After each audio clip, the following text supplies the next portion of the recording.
ជាបងលីសាគាត់ហ៊ានយកឆ្នាំដកថ្មិញរបស់ពួកខ្ញុំនេះយកទៅដោះឲ្យកពើខ្ញុំជូនបង40,000 រៀលតាក់សៃទាំងអស់គ្នាខ្ញុំនឹងដោះឲ្យក្រពើ 100% ពីឆ្នាំដោះថ្មិញអឿងតារាដោះខ្ញុំតាមថ្មិញគុណខ្មែរហើយឥឡូវឲ្យខ្ញុំទៅឥឡូវបាយចង់យកមកផ្ទាល់ឬក៏បាយចង់ឲ្យពួកខ្ញុំទៅកន្លែងបងឆ្ងាយនៅណាកំធំចាឥឡូវឲ្យបាយមកវិញចាំសហួយឡានថ្លៃចុកថ្លៃហូបអីខ្ញុំអ្នកចេញឲ្យបងតែតើតាដោះថ្មីមួយកពើមួយផ្ទាល់គ្នាហើយកពើប៉ុណ្ណា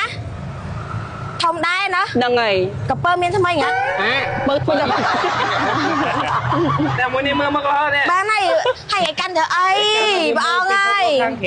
ចាប់ប្រកាសទៅណាបងណាចាបើគាត់ហ៊ានដោះថ្មីមួយកពើមួយឆ្នាំទៅថ្មីខ្ញុំឲ្យគាត់40,000 រៀលបើដោះបានល្អខ្ញុំកតាមដោះបានល្អអូខេអរគុណច្រើនបងលីសាចាចម្លែកណាចំសាច់គួយខ្លាញ់កពើ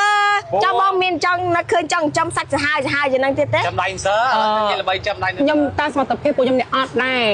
ហើយខ្ញុំអ្នកខ្វះខាតខ្ញុំគ្រាន់ជាងគេប៉ុន្តែខ្ញុំថាមានសមត្ថភាពតន្តែយកសត្វពួកនេះមកប្រឡែងមកចិញ្ចឹមឲ្យយំទៅខ្ញុំគ្រាន់តែស៊ីសត្វបកាសត្វតែមន់អីអូ